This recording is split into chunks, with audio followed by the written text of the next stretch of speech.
Police, Chhatra League, বিভিন্ন লীগ মিলে সবচেয়ে বেশি জুলুম করেছে বাংলাদেশ জামাত ইসলামের উপর। 2 করে 11 জন শীর্ষ নেতাকে খুন করা হয়েছে, কর্মীকে খুন করা হয়েছে, আমাদের ইজ্জত নষ্ট করা হয়েছে, আমাদের নেতৃবৃন্দের ঘর বাড়ি বুলডোজার দিয়ে ভেঙে দেওয়া হয়েছে, আমাদের জিনিসপত্র কুকের নামে আমাদের বাড়ি থেকে নিয়ে যাওয়া হয়েছে, আমাদের গরিব কর্মীদেরকে চাকরি থেকে বরখাস্ত করা হয়েছে। আমরা সকল জ্বালা সহ্য করেছি। যদি কারো প্রতিশোধ দিতে হয় তাহলে সেই দলটির অধিকার, সেই দলটির নাম বাংলাদেশ জামাত ইসলামী। আমরা ঘোষণা দিচ্ছি আমরা প্রতিশোধ নেব না। আমরা যদি প্রতিশোধ না নেই তাহলে আর কার প্রতিশোধ নেওয়ার অধিকার আছে? আর তো কেউ আমাদের মতো ক্ষতিগ্রস্ত হননি। ধৈর্য ধরুন, শান্ত থাকুন, দেশকে ভালোবাসুন, আল্লাহকে ভয় করুন, মানুষের ইজ্জত, সম্পদ, জীবন নিয়ে টানাটানি কেউ করবেন না। আজ যে পরিবেশ পরিস্থিতির পরিবর্তন হয়েছে, কালকে এটাও আপনার পাপের কারণে বোঝা হয়ে আপনার গাড়ি আসতে পারে।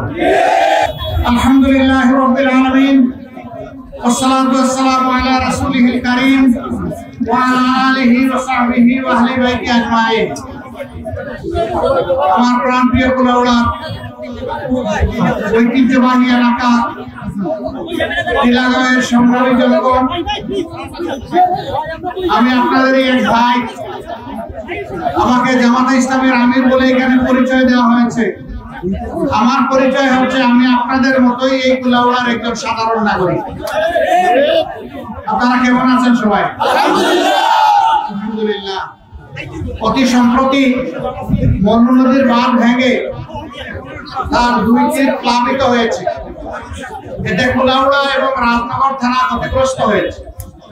আমার পার্শ্ববর্তী কমলগঞ্জ থানায় দলাই নদীর বাঁধ ভেঙে সেখানেও কিছু এলাকা প্লাবিত হয়েছে। এই ঘটনা গত 3-4 দিন ধরে চলছে। আমার আসতে একটু দেরি হয়ে গেল। আপনারা নিশ্চয়ই জানেন যে বৃহত্তর নোয়াখালীর ফেনী, নোয়াখালী এবং লক্ষ্মীপুর, কুমিল্লা জেলা পুরোটা, ব্রাহ্মণবাড়িয়া, এই 5টা জেলায় সম্প্রতি ভয়াবহ বন্যা দেখা দিয়েছে। আমি আস্তে আস্তে রাজনগর এবং কুলাউড়া দেখে আসলাম। আল্লাহর মেহেরবানি, বহু বাড়িঘর এখনো পানির উপরে আছে, পানির নিচে নেই। মানুষ মারা গেলে মাটি দেওয়ার জায়গা আছে, কিন্তু ফেনীতে গিয়ে দেখলাম যে কেউ মারা গেলে এখন মাটি দেওয়ার 1 ইঞ্চি জায়গা নেই। কোন বাসার ছাদ বরাবর পানি, কোথাও গলা, কোথাও মাথা পরিমাণ, কোথাও বুক পরিমাণ, কোথাও কোমর পরিমাণ পানি। মানুষ খেয়ে না খেয়ে টিনের ঘরের ছালের উপর বসে আছে দিন এবং রাত। এই কষ্টের মানুষগুলোকে দেখার জন্যই আমি ছুটে গিয়েছিলাম তাদের কাছে গত পরশুদিন। সারাদিন ভারী বৃষ্টি ছিল। বৃষ্টিতে ভিজে ভিজে আমার সঙ্গী সাথীরা আমাকে নিয়ে গিয়েছেন বিভিন্ন জায়গায়। তারপরে আমি প্রত্যন্ত অঞ্চলে পৌঁছতে পারি নাই, কারণ সেখানে কোনো পর্যাপ্ত নৌকা নাই, ট্রলার নাই, স্পিড বোট নাই। আবহাওয়ার দুর্যোগপূর্ণ যে হেলিকপ্টারে যাব, কোথাও গিয়ে একটু নামবো, সেই জমিটুকু সেখানে নাই। সেই কষ্টের মানুষগুলোকে দেখতে গিয়েছিলাম। তারপরের দিন নরসিংদীতে, অর্থাৎ গতকাল, সম্প্রতি গণছাত্র আন্দোলনে সারা দেশে অনেক শহীদ হয়েছে। ওই জায়গায় 20 জন শহীদ ছিল। সেই শহীদ পরিবারগুলোকে দেখতে গিয়েছিলাম, তাদেরকে একটু সহানুভূতি জানাতে গিয়েছিলাম। যার কারণে আজকেই আমাকে এখানে আসতে হলো। বিলম্বে আসার জন্য আমি আপনাদের কাছে ক্ষমা চাই। উচিত ছিল যখন আপনারা বেশি কষ্টে ছিলেন সেই সময়টাই এসে আপনাদের পাশে দাঁড়ানো দেখা, কারণ এটি আমার জন্মস্থান, এটি জন্মস্থানের মানুষের হক আমার। আশা করি আপনারা ক্ষমা করেছেন আমাকে। এটা আমার ইচ্ছাকৃত কোনো ত্রুটি ছিল না, বিলম্ব ছিল না, পরিবেশ আমাকে বাধ্য করেছে। তাছাড়া সম্প্রতি বাংলাদেশে যে পরিবর্তন হয়েছে আপনারা লক্ষ্য করেছেন। এই মাসের 5 তারিখ বাংলাদেশে একটা বিরাট ঘটনা ঘটে গেছে। বিশ্বে এটা আলোচিত হচ্ছে কিভাবে কি হলো, কিভাবে একটা জুলুমের হিমালয় পর্বত হঠাৎ করে ধসে পড়লো, কিভাবে কি হলো। সবাই অবাক, খুঁজে পায় না। মুমিনদের কাছে জবাব স্পষ্ট, এটা আল্লাহর পক্ষ থেকে। গোটা জমিন জুলুমে ভরে গিয়েছিল। মা বোনদের ইজ্জতের কোনো গ্যারান্টি ছিল না। ঢাকার সর্ববৃহৎ 2টি মহিলা কলেজের আমাদের কলিজার টুকরা মেয়েদেরকে রাত্রে ভাড়া কাটানো হতো তাদের ইচ্ছার বিরুদ্ধে। এদের চোখের পানি আল্লাহর আরশকে কাঁপিয়ে দিয়েছিল। এই লম্পটরা আবার মন্ত্রী এবং এমপি। আল্লাহ তাআলা তাদেরকে এখন উচিত শিক্ষা দিয়েছে। কোন বন জঙ্গল এদেরকে আশ্রয় দিচ্ছে না। এই বন্যার তোড়ে মাছের পোনা যেমন দিক বিদিক জ্ঞান হারা হয়ে দৌড়ায় কোন জায়গায় আশ্রয়ের জন্য, এরা এখন খালে বিলে আশ্রয় নেওয়ার জন্য চেষ্টা করছে। মানুষ জাল দিয়ে যেভাবে মাছ ধরে, এখন পোলো দিয়ে সেই সমস্ত দুষ্কৃতিকারীদেরকে ধরছে। যারা বড় বড় বুলিয়াওয়ালাদের, নিশ্চয়ই তারা এখন আল্লাহর কুদরতের সেই লীলা খেলা দেখতে পাচ্ছেন। আল্লাহ জালিমদেরকে ছাড় দেন কিন্তু ছেড়ে দেন না। এই কথাটা অতি সত্য, কোরআনের আয়াত। কিন্তু কোরআনের আয়াতের যারা ধান ধরে না, বিবেককে যারা দাফন করে চলে, তাদের জন্য ওগুলো এখন কাজে লাগে না। প্রিয় ভাই ও বন্ধুগণ, এই বছর বছর আমাদের এই বাঁধ ভাঙে কেন? চোরদের কারণে ভাঙে, ডাকাতদের কারণে ভাঙে, ডাকাতদের কারণে ভাঙে। জনগণের কষ্টের ট্যাক্সের টাকা নদী শাসনের জন্য এলোকেশন দেওয়া হয়, বরাদ্দ দেওয়া হয়। নদী শাসন না করে ডাকাতদের পকেটে এটা চলে যায়। ডাকাতি থেকে শুরু করে নিচের সমস্ত ডাকাত পর্যন্ত একটা চেইন সিন্ডিকেট হয়ে গিয়েছিল। তার কারণে জনগণের কপালে প্রতি বছর এই দুর্ভোগ। পানি তো আসবেই, পানি আসুক।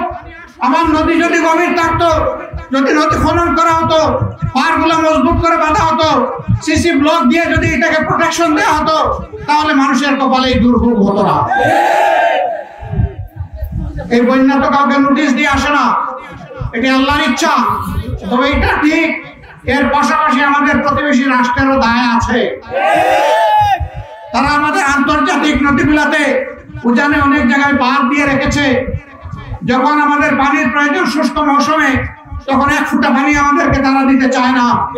আর বর্ষা মৌসুমে পানি যখন জমে যায়, তখন সবগুলা দুয়ার আমাদের জন্য খুলে দেয়। এটা সৎ প্রতিবেশী সুলভ আচরণ নয়। আমরা চাই আমাদের প্রতিবেশী সুন্দরভাবে বসবাস করুক, আমরাও তাদের পাশে সুন্দরভাবে বসবাস করি। সমতা, ন্যায্যতা এবং পারস্পরিক শ্রদ্ধার ভিত্তিতে আমরা বসবাস করতে চাই। আমরা কারো জমিদারের প্রজা নই। এদের সিকিম নয়, এটি ভুটান নয়, এটি 18 কোটি মানুষের বাংলাদেশ। এখানে মুসলমান, হিন্দু, বৌদ্ধ, খ্রিস্টান সকলে সম্মানের সাথে, মর্যাদার সাথে নিরাপদে বসবাস করতে চায়। এটি সম্প্রীতির বাংলাদেশ। এই দুষ্টরা জাতিকে বিভিন্নভাবে বিভক্ত করে, স্বাধীনতার পক্ষ, স্বাধীনতার বিপক্ষ, আবার বিভক্ত করে সংখ্যালঘু, সংখ্যাগুরু, এগুলা করে জাতিকে টুকরা টুকরা করে জাতির ঐক্যকে বিনষ্ট করে। আমরা পরিষ্কার ঘোষণা দিয়েছি, আমরা কোনো সংখ্যালঘু, সংখ্যাগুরু মানি না। এই দেশে যারাই জন্মগ্রহণ করবে আল্লাহর ইচ্ছায়, আমরা সকলে সমান। ধর্মকে কোনটা গ্রহণ করবে এটা তার ব্যাপার। আরেকজনের উপর ধর্মীয় ব্যাপারে আমার জোর জবরদস্তি করার কোনো অধিকার আমাদের নেই। আমরা ইজ্জতের সাথে তাদেরকেও বুকে ধারণ করে আমরা এই দেশে বসবাস করতে চাই। তারা এই মতলব এখন বুঝতে পেরেছে। এতদিন তাদেরকে ব্যবহার করা হয়েছে, এই কথাগুলো বলে বলে তাদের জায়গা জমি দখল করা হয়েছে, তাদের ইজ্জতের উপর হামলা হয়েছে, তাদের সম্পদ লুণ্ঠন হয়েছে, তাদেরকে ঘর বাড়ি থেকে বিতাড়িত করা হয়েছে। আমরা বলেছি, বন্ধুরা তোমরা সাহস করো, সাদাকে সাদা বলো, কালোকে কালো বলো। দুষ্কৃতিকারী যারাই তোমাদের ইজ্জত, সম্পদ এবং জীবনের উপর হাত দিয়েছে, আজ পরিষ্কার ভাবে তাদের নাম বলে দাও। আমরা তোমাদের পাশে থাকবো। সেই দুষ্কৃতি যদি আমার দ্বারা হয়ে থাকে, আমারও নাম বলে দাও, কোনো অসুবিধা নেই। আর যতদিন পর্যন্ত আপনারা সাহস করে সাদাকে সাদা বলবেন না, কালোকে কালো বলবেন না, একজনের দোষ আরেকজনের গাড়ে চাপানো হবে, ততদিন পর্যন্ত দুষ্কৃতিকারীরা তাদের দুষ্কর্ম বন্ধ করবে না। আমরা তাদেরকে মোবারকবাদ জানাই। তারা এখন বুঝতে পেরেছেন, তারা এখন দেবতাহীন কণ্ঠে ঘোষণা দেন যে আমরা শান্তিতে আছি, কোন দেশ যেন আমাদের শান্তি বিনষ্ট না করে। সম্মানিত ভাইরা, 5 তারিখ সরকার বিদায় নিয়েছে। জোর জুলুম যা করেছে পাওনা কিছু পেয়েছে, আল্লাহ আরো তাদের কপালে যা রেখেছে তা তারা পাবে। কিন্তু আমরা পরিষ্কার বলতে চাই, প্রতিশোধের রাজনীতি করবেন না কেউ। প্রতিশোধ প্রতিহিংসার জন্ম দেয়, প্রতিহিংসা থেকে প্রতিহিংসার আগুন জ্বলে সমাজকে সারকার করে। আমরা এই কাজ করবো, আমরা কারো ইজ্জতের উপরে হাত দেব না। কেউ যদি দোষ করে থাকে, অপরাধী হয়, তাকে আইনের কাছে আমরা সুপোর্ট করব। আইন অনুযায়ী তার বিচার যা হওয়ার হবে, তাদের যা প্রাপ্য তাই পাবে। পুলিশ, ছাত্রলীগ, বিভিন্ন লীগ মিলে সবচেয়ে বেশি জুলুম করেছে বাংলাদেশ জামাত ইসলামের উপর। 2 করে 11 জন শীর্ষ নেতাকে খুন করা হয়েছে, কর্মীকে খুন করা হয়েছে, আমাদের ইজ্জত নষ্ট করা হয়েছে, আমাদের নেতৃবৃন্দের ঘর বাড়ি বুলডোজার দিয়ে ভেঙে দেওয়া হয়েছে, আমাদের জিনিসপত্র কুকের নামে আমাদের বাড়ি থেকে নিয়ে যাওয়া হয়েছে, আমাদের গরিব কর্মীদেরকে চাকরি থেকে বরখাস্ত করা হয়েছে। আমরা সকল জ্বালা সহ্য করেছি। যদি কারো প্রতিশোধ দিতে হয়, তাহলে সেই দলটির অধিকার, সেই দলটির নাম বাংলাদেশ জামাত ইসলামী। আমরা ঘোষণা দিচ্ছি, আমরা প্রতিশোধ নেব না। আমরা যদি প্রতিশোধ না নেই, তাহলে আর কার প্রতিশোধ নেওয়ার অধিকার আছে? আর তো কেউ আমাদের মতো ক্ষতিগ্রস্ত হননি। ধৈর্য ধরুন, শান্ত থাকুন, দেশকে ভালোবাসুন, আল্লাহকে ভয় করুন, মানুষের ইজ্জত, সম্পদ, জীবন নিয়ে টানাটানি কেউ করবেন না। আজ যে পরিবেশ পরিস্থিতির পরিবর্তন হয়েছে, কালকে এইটাও আপনার পাপের কারণে বোঝা হয়ে আপনার গাড়িও আসতে পারে। অতএব আমরা সাধু সাবধান, সকলকে সাবধান করে দিচ্ছি। এক জুলুমতন্ত্রের পরে আরেক জুলুমতন্ত্র বাংলাদেশে আমরা দেখতে চাই না। আমরা একটা শান্তিপূর্ণ বাংলাদেশ দেখতে চাই, একটা ইনসাফের বাংলাদেশ দেখতে চাই, একটা মর্যাদার বাংলাদেশ দেখতে চাই, একটা উন্নয়নের বাংলাদেশ দেখতে চাই, এবং বিশ্বের দরবারে মুখ ফুলিয়ে আমরা পরিচয় দিতে চাই আমি একজন বাংলাদেশী। এই জায়গায় আমরা দেশকে নিতে চাই। তার জন্য সমাজের সর্বস্তরের মানুষের ঐক্য প্রয়োজন। আমরা হাতে হাত ধরবো। কালকেও আমি ঢাকার মিরপুরে একটা সভায় ছিলাম, সেখানে বক্তব্য রেখেছেন উলামায়ে কেরাম, রাজনৈতিক দলের নেতৃবৃন্দ, হিন্দু সম্প্রদায়ের যারা পুরোহিত আছেন তারা, বৌদ্ধ সম্প্রদায়ের যারা শীর্ষ নেতৃবৃন্দ আছেন তারা, খ্রিস্টান সম্প্রদায়ের প্রতিনিধিবৃন্দ সেখানে বক্তব্য রেখেছেন। সকলের একই ধ্বনি, আগামীতে আমরা হাতে হাত ধরে একটা সম্প্রীতির বাংলাদেশ গড়তে চাই। এই বাংলাদেশ আমরা উপহার দিতে চাই। এই জন্য আসুন আমরা হাতে হাত ধরে সামনের দিকে এগিয়ে যাই। আপনাদের সকলকে ধন্যবাদ। দীর্ঘক্ষণ ধরে রোদের মধ্যে, গরমের মধ্যে আপনারা কষ্ট করেছেন। আমাদের জন্য দোয়া করবেন, আমরা যেন মানুষের পাশে থাকতে পারি, আমরা যেন মানুষের কষ্টের সাথে থাকতে পারি। আমাদের এখনকার রাজনীতি নির্বাচন নয়, ক্ষমতায় যাওয়ার অস্থিরতা নয়। এখন আমাদের রাজনীতি সম্প্রতি আন্দোলনে শহীদ পরিবারের কাছে গিয়ে তাদের দোয়া নেওয়া, তাদেরকে সান্ত্বনা দেওয়া, আহতদের চিকিৎসা করা, বন্যা কবলিত মানুষের দুয়ারে দুয়ারে চলে যাওয়া, দেশে আইন শৃঙ্খলা পরিস্থিতিকে স্বাভাবিক করার জন্য অবদান রাখা। যার কারণে আমরা থানায় থানায় যেখানে প্রয়োজন আমরা পাহারা বসিয়েছি। আমরা বলেছি জুলুম আমাদের উপর করেছেন, পিছনে রেখে দিলাম, এখন বাংলাদেশকে নিয়ে সামনে আগাতে চাই। আপনারা পুলিশ বাহিনী, জনগণের বাহিনী, জনগণের স্বার্থ দেখবেন। আমরাও ক্ষমতায় গেলে আমাদের স্বার্থ আপনারা দেখবেন না, আপনারা দেখবেন জনগণের স্বার্থ।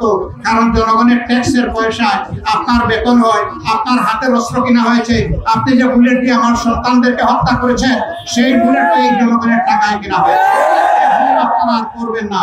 আপনারা আমাদের ভাই, আপনারা এই দেশের মানুষ, আপনারা মানুষকে মানুষ হিসাবে গণ্য করবেন, মানুষকে দাস হিসাবে গণ্য করবেন। আশা করি তাদের শিক্ষা হয়েছে, তাদের শিক্ষা হবে, আমরা সেই আশাই করতে চাই। আপনাদের সকলকে আবারও ধন্যবাদ জানিয়ে বাংলাদেশ জামাতে ইসলামী আপনাদের সাথে আছে, পাশে আছে। আগামী দিনে দেশ গঠনে আমরা একসাথে থাকবো। আল্লাহ আমাদেরকে তৌফিক দান করুন। আসসালামু আলাইকুম ওয়া রাহমাতুল্লাহি ওয়া বারাকাতুহু।